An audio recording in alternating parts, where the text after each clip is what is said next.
What's going on, FUD Nation, and welcome back to FUD TV. I'm your host, Elio Trades, and today we have to talk about Bitcoin.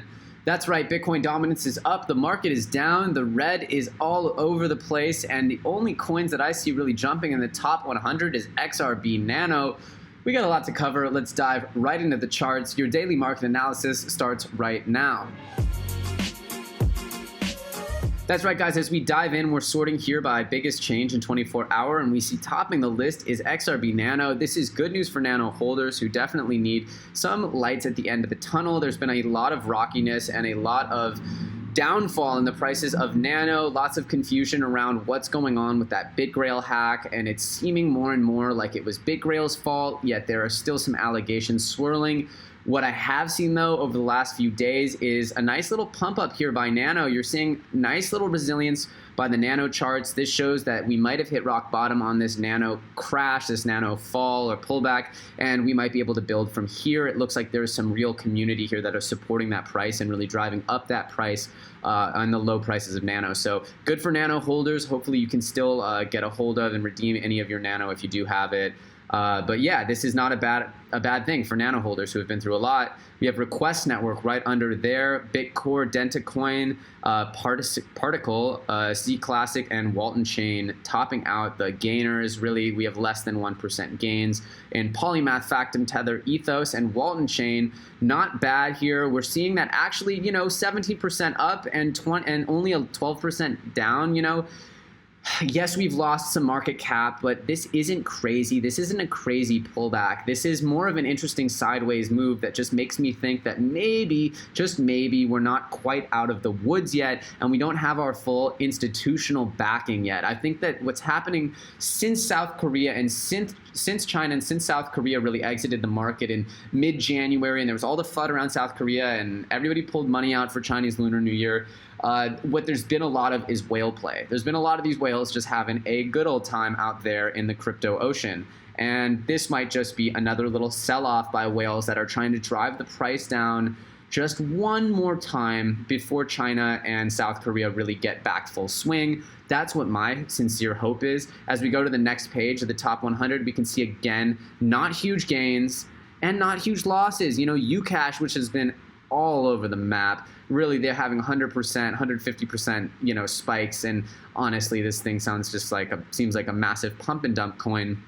And below that, we have less than 20% volatility for all coins in the top 200. So not a very bad day, not something that screams out the roof is falling or the house is on fire. Again, we're still comfortably between that 425 and 450 range that we were sitting at for quite some time. We did have that run up to 500 over the last few days. Let's get back there collectively. But again, no reason to truly panic here. And there's one other thing we want to point out here, and that is because Bitcoin dominance has started to make a little bit of a run. And so here is the historic chart for Bitcoin dominance. As you see, there have been a lot of moments in which Bitcoin has really fallen in its dominance. We see that it happened almost at the end of the year, November, December of 14. There was a big fall off that worked its way back by end of May. Then another fall off that worked its way back by the end of the year. So you see that at the beginning of the year, the sort of December, January, there's a fall. Then by, May, June, there's been a workup. There's another fall in the summer, and then it works back up towards the end of the year. And then this time in 2017, we had a huge fall off. It looks like our fall off came early this year as we got it started around December. But look, once we fell all the way to the bottom, this is here in June, we fell all the way to the bottom. We started falling. Bitcoin dominance really fell continuously.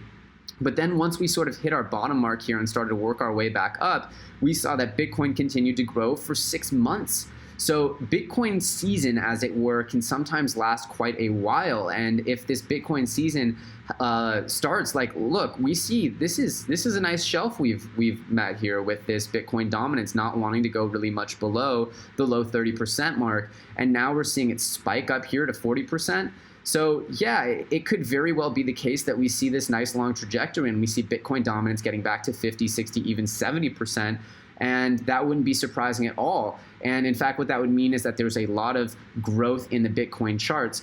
Once we got this, once we saw the dominance really fall to a certain low, we saw Bitcoin's price then begin to do something absolutely astronomical, which is as soon as we saw this low from Bitcoin dominance, which happened probably at the end of June, July, let's see here. At the bottom of its bottoming out here, June 20th, right?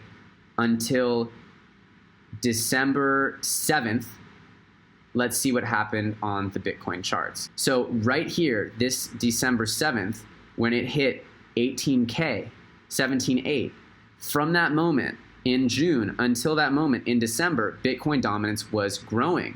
And we see that from June 19th, June 18th, where it really bottomed out, up until December 7th. Bitcoin grew tremendously. So if this, what we saw here, is a bottoming out of Bitcoin's dominance, and now we're seeing sustainable growth, like look, this looks a lot like this. This new cup looks a lot like this old cup that sort of led to a nice resurgence around Bitcoin and Bitcoin investment. So if history is any guide as to what's going to happen in the future, it looks like this Bitcoin dominance, this shift towards Bitcoin dominance might actually signal a real Bitcoin bull run. And this might be the beginning of a sustainable bull run as China and South Korea and everybody get back in the game. This might be the real beginning of Bitcoin running all the way up towards where we really hoped it would be, going towards the middle of this year. I've heard estimates of 100K Bitcoin this year. I've heard estimates now as low as 30 and 20K Bitcoin this year. But obviously, if this bull run, if this Bitcoin season, if you will, lasts for another few months or until the end of March or the end of April, then what we could hope to see here is a consolidation around Bitcoin and a real bull run.